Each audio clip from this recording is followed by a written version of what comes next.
नमस्कार, मैं हेमंत और आप मॉलिटिक्स देख रहे हैं। मुंबई में एक ही परिवार के 4 लोगों की मौत तरबूज खाने से हो जाती है।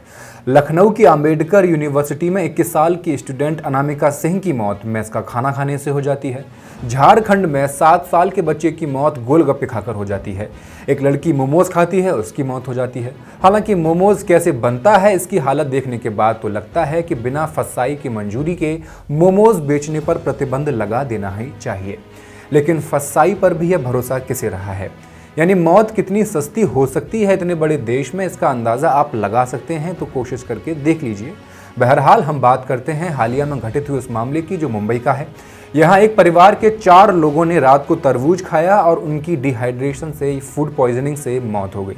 इंडिया के डॉक्टर्स का बोलबाला विदेशों तक है, लेकिन डिहाइड्रेशन से एक पूरा परिवार खत्म हो जाए तो सवाल पब्लिक हॉस्पिटल्स की फंक्शनिंग पर भी उठ जाता है। पहले पूरा मामला जानते हैं, उसके बाद बात करेंगे भारत के अस्पतालों की। अब्दुल्ला अब्दुल कादर 40 साल के थे, जो कि मुंबई में मोबाइल एक्सेसरीज की दुकान चलाते थे। अब्दुल्ला अपनी पत्नी नसरीन और 2 बेटियों आयशा और जैनब के साथ भिंडी बाजार में अपने रिश्तेदार के घर डिनर पर जाते हैं। डिनर में बिरयानी परोसी जाती है। ये परिवार अपने जिन रिश्तेदारों के यहाँ डिनर पर जाता है, उनके परिवार के 5 लोग भी साथ में वही बिरयानी खाते हैं जो इसके परिवार वाले खाते हैं। उसके बाद अब्दुल्ला की फैमिली वापस अपने घर आ जाती है। रात के तकरीबन 1:30 बजे अब्दुल्ला की छोटी बेटी को भूख लगती है, तो पूरा परिवार मिलकर तरबूज खाने का डिसाइड करता है। तरबूज खाने के थोड़ी ही देर बाद चारों को वोमिटिंग और डायरिया की प्रॉब्लम शुरू हो जाती है। शुरुआत में परिवार इसे नॉर्मल गैस या एसिडिटी की प्रॉब्लम समझ रहा होगा, तभी वो तकरीबन सुबह के 5-6 बजे तक इंतजार करते हैं और 6 बजे अपनी ही बिल्डिंग की 4थी मंजिल पर रहने वाले फैमिली डॉक्टर जियाद कुरैशी से मदद मांगते हैं। डॉक्टर जियाद जब इन चारों की कंडीशन देखते हैं तो पहली मर्तबा चारों देखने पर ड्राउजी स्टेट में लगते हैं, जबकि सबसे छोटी बच्ची की हालत गंभीर लगती है। उसे सांस लेने में तकलीफ हो रही थी। डॉक्टर कुरैशी बताते हैं कि छोटी बेटी जैनब की नब्ज भी नहीं चल रही थी। उन्होंने CPR भी दिया, पर उसकी हालत में कोई सुधार नहीं आया। उसके बाद डॉक्टर कुरैशी चारों को साबू सिद्दीकी हॉस्पिटल ले जाते हैं। अभी सुबह के तकरीबन 10 बज रहे थे। हॉस्पिटल ने खबर दी कि छोटी बच्ची जैनब ने दम तोड़ दिया है, यानी जैनब वॉज ब्रॉट डेड और उसके मुंह से झाग निकल रहे थे। अब सुबह के तकरीबन 11 बजते ही अब्दुल्ला और उनकी वाइफ नसरीन को JJ हॉस्पिटल में भर्ती कराया जाता है। उसके 1 घंटे के बाद बड़ी बेटी को भी, यानी आयशा को भी JJ हॉस्पिटल में भर्ती करा दिया जाता है। डॉक्टर तुषार पालवे, जो कामा एंड एल्वेलेस हॉस्पिटल के मेडिकल सुपरिंटेंडेंट हैं, उनका कहना था कि बिरयानी खाने के बाद तरबूज खाने से किसी की मौत हो जाए, इसका कोई मेडिकल एविडेंस है नहीं। लेकिन एक के बाद एक मौत का सिलसिला चलता रहा। पहले छोटी बेटी, उसके बाद नसरीन, फिर बड़ी बेटी आयशा और आखिरी में रात के करीब 10 बजे अब्दुल्ला की भी मौत हो जाती है। अब पूरी जांच के बाद यहाँ डॉक्टर एक ज़रूरी बात कहते हैं। वो बात ये कि तरबूज आसानी से कॉन्टेमिनेट हो सकता है, यानी जहरीला हो सकता है, अगर उसे काट कर लंबे समय तक खुला छोड़ दिया जाए, या उसे गंदे पानी से धोया जाए, या फिर गंदे चाकू से उसे काट दिया जाए। ऐसी स्थिति में उसमें बैक्टीरिया पैदा होने लगते हैं। इसके अलावा आजकल हर खाने पीने की चीज़ में अगर आप देखेंगे तो मिलावट का होना बहुत नॉर्मल हो गया है। फिर चाहे फलों में चीनी वाला इंजेक्ट करना हो, या कि तरबूज को लाल करने के लिए उसमें लाल रंग का इंजेक्शन लगाना हो, यहाँ तक कि उसे पकाने के लिए केमिकल्स का इंजेक्शन लगाना भी हो, सब कुछ बड़े धड़ल्ले से किया जा रहा है। किसी की निगरानी इस पर नहीं है। हर तरह के फलों में और लगभग हर तरह की सब्जी में ये मिलावटें की जा रही हैं। जहाँ तक तरबूज की बात है तो इसमें पानी की मात्रा पहले से ही बहुत ज़्यादा होती है, इसलिए इसे गर्मियों में बॉडी को हाइड्रेट रखने के लिए किया जाता है, खाया जाता है। तरबूज में जब मिलावट की जाती है तो सैल्मोनेला और ई कोली जैसे खतरनाक बैक्टीरिया इसमें पैदा हो जाते हैं। नतीजा होता है भयंकर फूड पॉइजनिंग।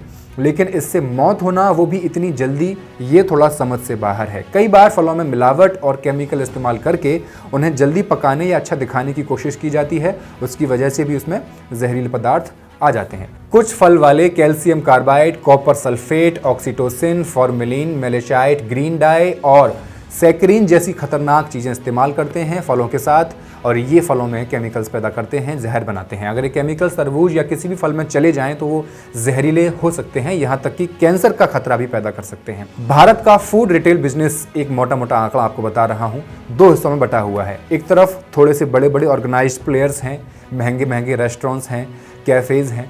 दूसरी तरफ करोड़ों का अनऑर्गेनाइज्ड धंधा चल रहा है। कहीं भी कोई भी कुछ भी पका करके बेच रहा है। गलियों में, रेडियो पर ये सब हो रहा है।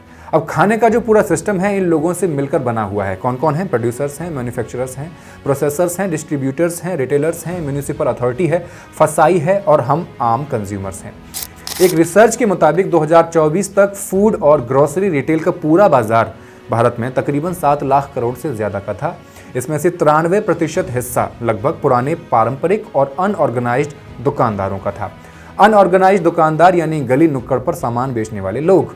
हमारे देश में 1 करोड़ से ज़्यादा स्ट्रीट वेंडर्स हैं। यही स्ट्रीट वेंडर्स हमारी अर्बन वर्कफोर्स का 11% हिस्सा भी हैं। ये लोग लाखों करोड़ों गरीब और मिडिल क्लास लोगों के लिए सस्ता और आसानी से मिलने वाला खाना मुहैया तो कराते हैं। इनकी वजह से ही शहर की गलियों में कल्चर तो जीवित रहता है, लेकिन यही अनऑर्गेनाइज्ड सिस्टम सबसे बड़ा खतरा भी बन गया है। रेगुलेटरी ओवरसाइट नाम की चीज़ यहाँ लगभग ख़त्म है। माने लंबे लंबे समय पर खाने की क्वालिटी और हाइजीन का ध्यान रखना यहाँ पर नज़रअंदाज किया जाता है। गंदा खाना हर साल भारत को करीब 46,000 करोड़ का चूना लगाता है। हर साल करीब 10 करोड़ लोग फूड पॉइजनिंग का शिकार होते हैं और लगभग 1,20,000 लोग इसी वजह से अपनी जान गंवा देते हैं। आप जब स्ट्रीट फूड खाते हैं तो देखते होंगे आप जिस बर्तन में खा रहे हैं वो गंदे पानी से धोया जा रहा है। एक बड़ा सा बकेट है, उसमें गंदा पानी भरा हुआ है जिससे बर्तन धोए जा चुके हैं पहले भी। उसी पानी में फिर से वही गंदे बर्तन लाए जाते हैं और धो दिए जाते हैं। ये आपको नॉर्मल लगता होगा, लेकिन यही गंदा पानी आपके शरीर में बैक्टीरियाज को जन्म देता है। ये चेक करना आपकी जिम्मेदारी है कि आप जिस स्ट्रीट वेंडर से खाना खा रहे हो क्या वो अपने हाथ साफ कर रहा है, और जिसे साफ कर रहा है क्या वो कपड़ा साफ है या नहीं है, या उसी कपड़े से बार बार पोंछ रहा है, क्या वहां आपके हाथ धोने की अलग से जगह बनाई गई है या नहीं। ये सब आपको देखना होगा, क्योंकि ऑर्गेनाइज सेक्टर्स की निगरानी तो ऊपर से सख्त तरीके से की जा रही है, की जा सकती है, उनकी संख्या कम है, लेकिन इन स्ट्रीट वेंडर्स पर निगरानी रखने के लिए फसाई को अपने वर्कफोर्स को 20 गुना से 50 गुना भी ज़्यादा करना पड़ सकता है, तब भी नहीं कर पाएंगे। अब वेंडर्स क्या करते हैं? घूमते फिरते हैं, कभी इस गली तो कभी उस गली, कैश में सौदा करते हैं, कोई प्रॉपर डॉक्यूमेंटेशन होता नहीं है, कोई रिकॉर्ड होता नहीं है। ऐसे में फसाई के लिए निगरानी सबकी करना, सभी स्ट्रीट वेंडर्स की निगरानी करना बहुत मुश्किल हो जाता है। अब फसाई इसके लिए प्रयास भी कर रहा है। क्या? फसाई दरअसल 2008 में बनाया गया था, जो खाने की सेफ्टी से जुड़ी हर बात पर नज़र रखता है। इसका काम यही है। 2017 में फसाई ने फोस्टेक प्रोग्राम शुरू किया था। इसका मतलब है food safety training and certification. ये प्रोग्राम अलग अलग तरह के फूड बिजनेस वालों को हाइजीन और अच्छी मैन्युफैक्चरिंग प्रैक्टिस सिखाने के लिए था।